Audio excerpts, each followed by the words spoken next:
I'll be going on tour overseas April 7th to the 23rd in different cities. Go to dawnrashard.net to see the cities.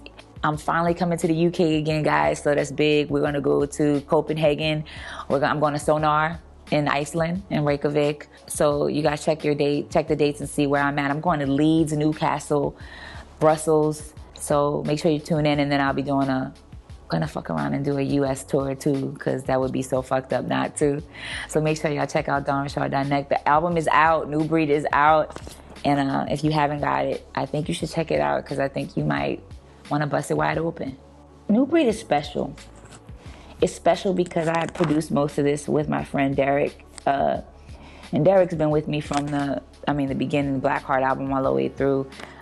Derek Bergheimer and D Berg Studios has been kind of the place that I've literally just staying there, and it's just us two, and we're like mad scientists, Dr. Jekyll and Mr. Hyde, like in the studio trying to make it all make sense.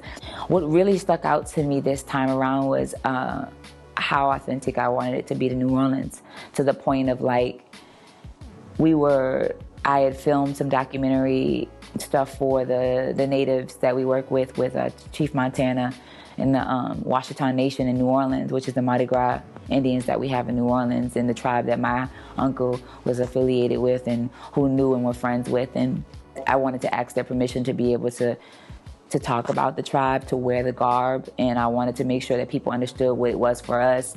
So we spent a lot of time piecing that within the album, so the interludes and everything told the story of New Orleans. My father being in Chocolate Milk, a lot of the samples on the record is my dad's band. Chocolate Milk, so Groove City is one of the like anthems for New Orleans, so putting that on the record, making sure that like everything that was authentic to me growing up in New Orleans was present on that record. And I think that was the most memorable, was sitting there like, how the fuck do I explain, the Mardi Gras Indian to people who have no idea that Black Indians exist? How do I explain this and it not feel preachy, but it feel profound? How do I say this, but it's relatable? How do I talk about being a woman in the industry and applying this to what, New Orleans is? So I had to go through all of that.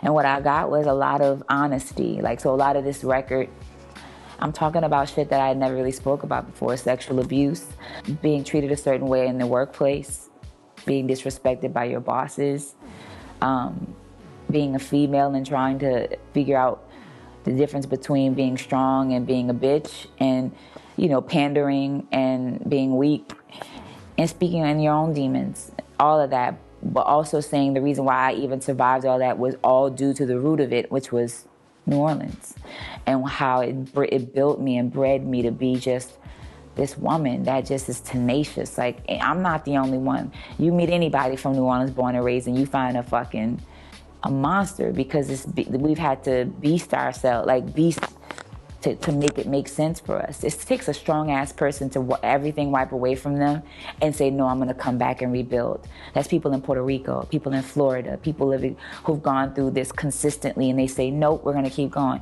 That's a different type of person. That's what we know.